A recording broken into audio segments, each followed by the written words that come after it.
What's the most life-changing phone call you ever received? I was 17, working my third double shift that week at Romano's Pizza when my phone buzzed during the dinner rush. Unknown number. I almost ignored it. Creditors kept calling about Mom's hospital bill since her accident. But something made me step into the storage room and answer. Is this Delilah Winters? Yeah, that's me, I said, wedging the phone between my ear and shoulder while counting pizza boxes. This is Patricia Wells from Wells & Associates. I'm calling about your biological father. My stomach dropped. I'd never known my dad. Mom always changed the subject when I asked, claiming he'd left before I was born. After years of trying, I'd given up caring. I think you got the wrong number. Theodore Blackwood was your father. He passed away 3 weeks ago. According to his will, you're his sole beneficiary. I laughed. That's impossible. I'm a high school dropout working 60-hour weeks just to keep the lights on. People like me don't inherit anything except debt.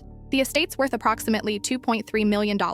I dropped the phone. When I picked it up, she was still talking about property deeds and investment portfolios. My hands were shaking so bad I could barely hold the phone. Why didn't he ever contact me? There was a pause. Your mother asked him not to. She felt it was better for everyone involved. That night, I confronted Mom in her hospital bed. She looked so small against the white sheets, her legs still in traction. You knew, I said. It wasn't a question. Tears filled her eyes.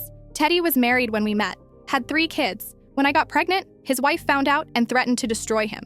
I told him to stay away, for everyone's sake. But I could have had a father. You think I didn't want that, she snapped, then immediately softened. Every day I watched you struggle and wondered if I'd made the right choice, but his family would have made our lives hell. The lawyer's office felt like another planet. Marble floors, oil paintings, furniture that cost more than our annual rent. Patricia Wells was younger than I'd expected, with kind eyes behind wire-rimmed glasses. She handed me a manila envelope marked, "For Delilah, when she's ready." Inside were dozens of photos. A man with my exact eyes at various ages, holding other children who looked nothing like me. There were birthday cards for every year I'd been alive, never sent, and a letter, dated just 6 months ago. Delilah, I don't know if you'll ever read this, but I hope you'll understand. I respected your mother's wishes, even though it broke my heart. I followed your life from a distance. I'm proud of the woman you've become. The money can't make up for lost time, but maybe it can give you the future you deserve. Your father, Theodore. I read it 3 times before the tears made it impossible to continue. 6 months later, I was sitting in my first college lecture hall. Mom was fully recovered and working part-time at a job she actually enjoyed instead of one that was slowly killing her.